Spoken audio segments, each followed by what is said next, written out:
Welcome to Resumes and Cover Letters. I am Tony Latham, Senior Career Consultant. Today we're discussing these topics. Many of the information that I'm going to cover is in our UGA Career Guide. So you are able to download the career guide at career.uga.edu/resources/career_guides. You also can scan this QR link with your phone and then right click to download to your files. Let's go ahead and start with resumes. This is a picture of a heat map. This is very important so that when employers do look at your resume, they're looking at the top half down to the middle a little bit. They're looking at that information to get your education, to get some detailed information from you right off the front to see if you're a match for them. As you see, the heat map kind of gets cold if we look kind of down more on the paper or even to the right or left. Like they're looking for that important information to be right in front of them. So we want to kind of structure our resume so that they are able to quickly see the information. They're able to see that you are a fit.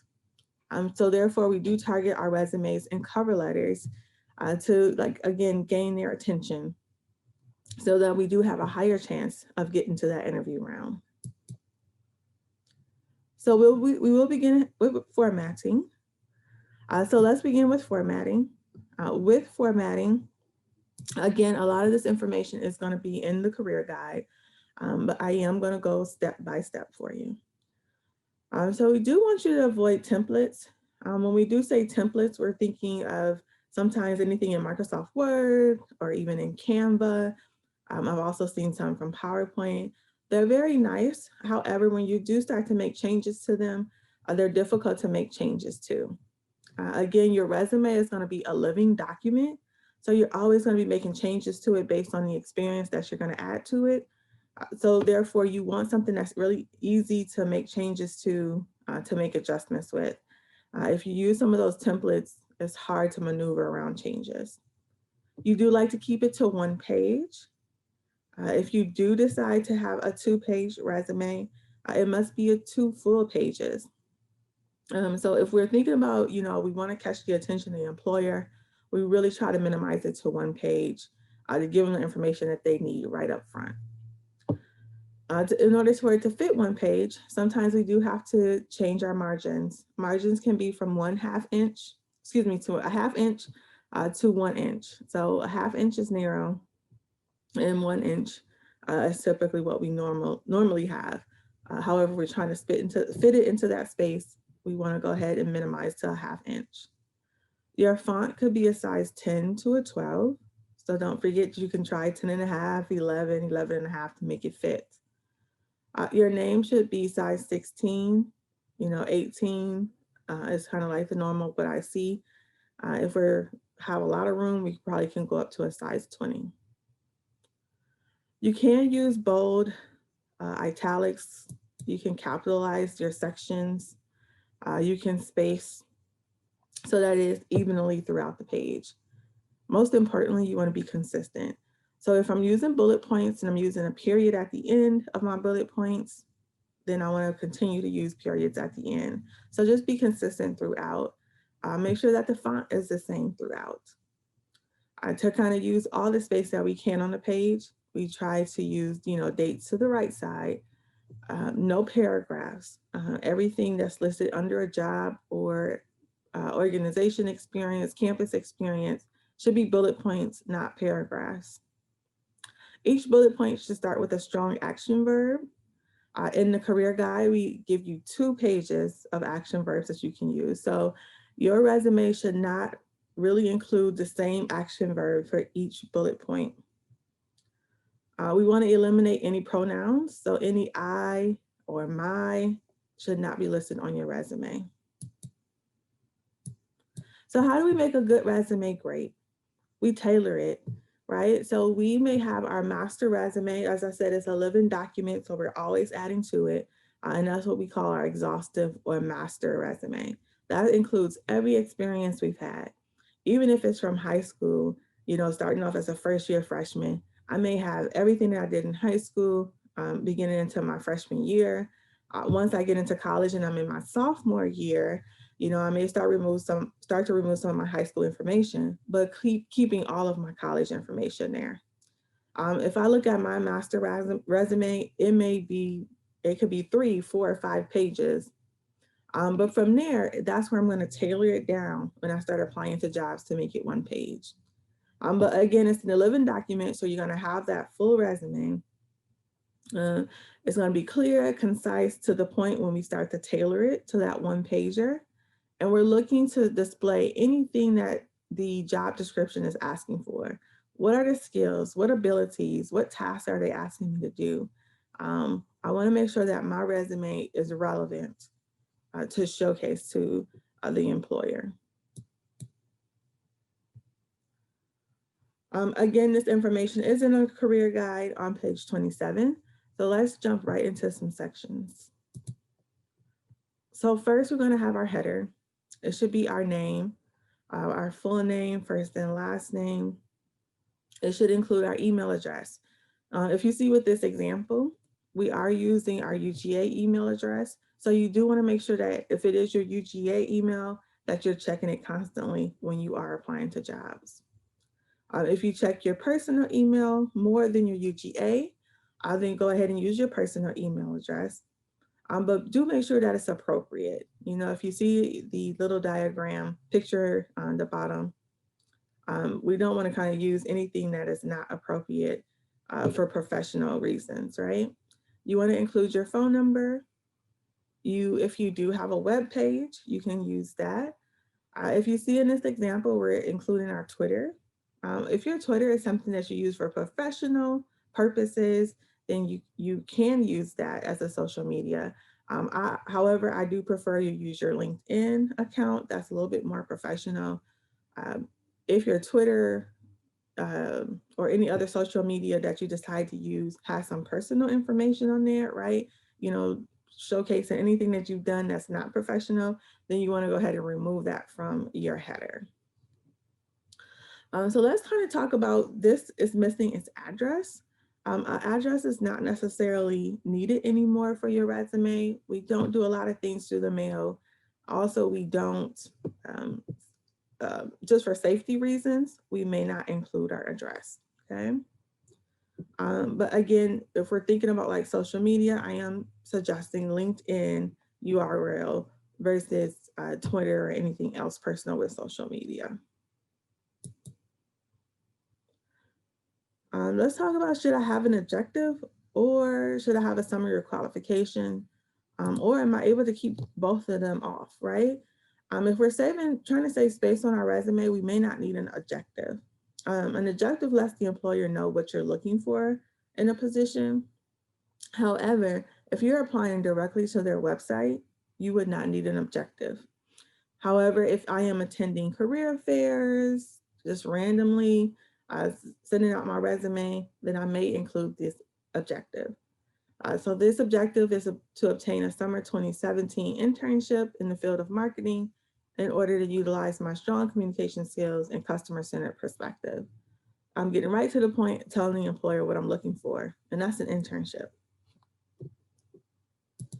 If I am actually changing fields, so let's say I've been doing internships, or I've been in the field of marketing, and now I'm kind of transitioning out of marketing and going into something a little bit different, maybe providing customer service, I may want to do a summary of qualifications. So I want to showcase that I'm able to transition easily into a new position.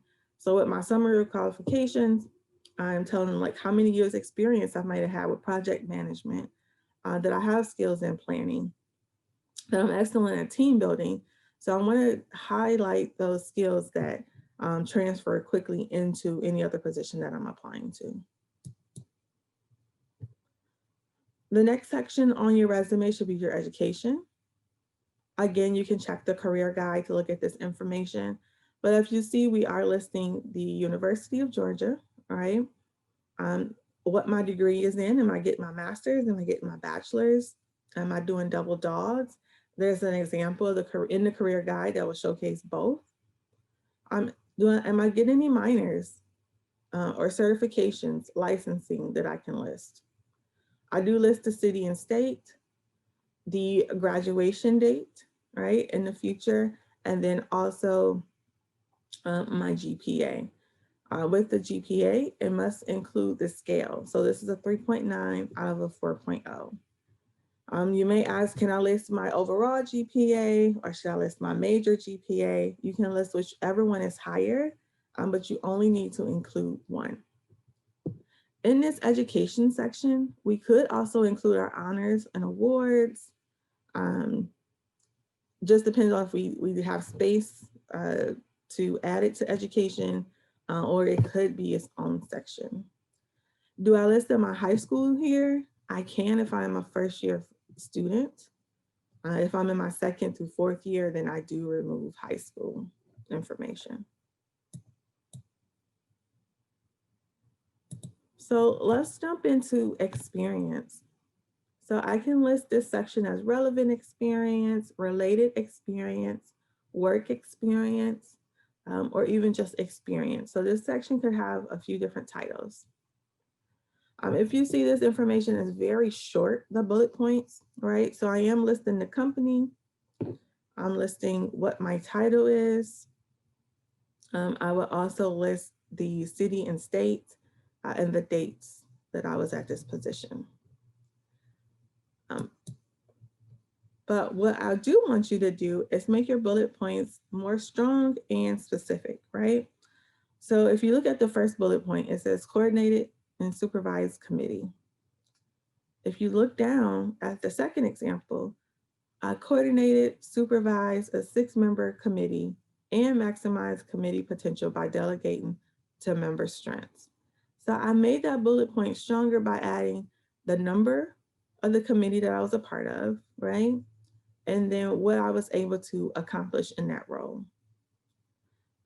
We want to avoid using the word starting off with like responsible for or duties included, eliminate any shorthand writing, but I do want to be specific, start with that action verb, coordinated, provided, wrote, managed a budget. So you can kind of even pause here if you like to look at the examples of how we make each bullet point stronger.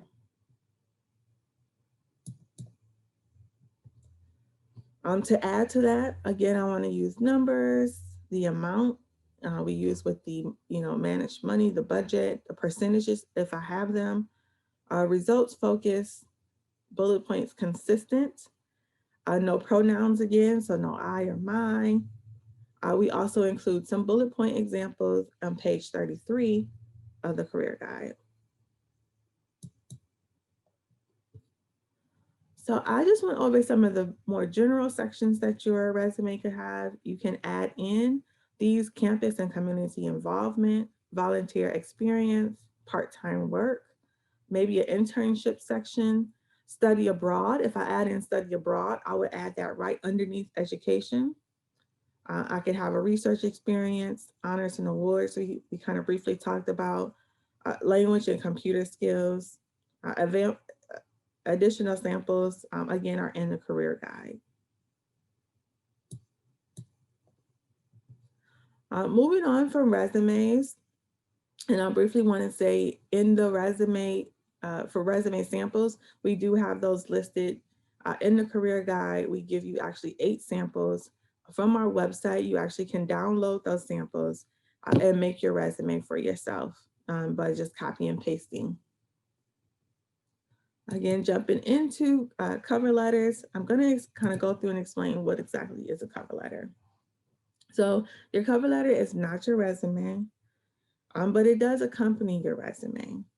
So again, it will be tailored to the job description, but the information should not repeat exactly what your resume say. We're going to go a little bit into more detail on the cover letter. It is your introduction to the employer. So it is an opportunity for you to tell the employer who you are in a letter form versus a bulleted format that just instead of just a bulleted format that highlights your qualities without an in-depth explanation. It also will demonstrate why you are a perfect match for the position. This is a chance for you to get to be yourself and show that you are qualified for the job. It's going to highlight your skills, abilities, and accomplishments. So you are able to expand on your skills that directly match to the job description. Know that your cover letter is also a writing sample. So it will be inspected, for good spelling and grammar. It also is an opportunity for you to reference back to your LinkedIn profile or your career portfolio if you have them. Both social avenues will allow the employer to learn more about you. And again, keep these social media avenues extremely professional. Some things to avoid with your cover letter. Again, I don't want you to repeat your resume, right? I want you to kind of go more in depth, provide examples of how you can utilize the two of the skills that the position requires.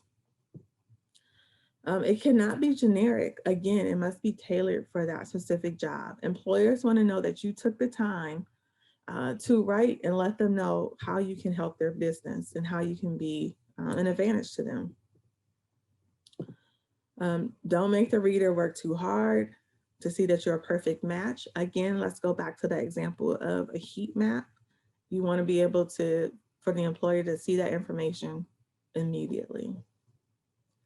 Don't make careless mistakes. Again, check for spelling and grammar.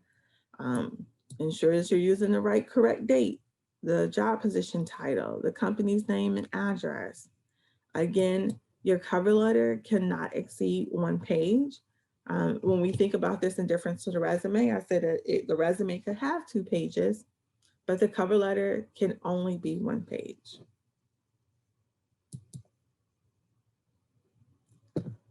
So let's break down parts of the cover letter.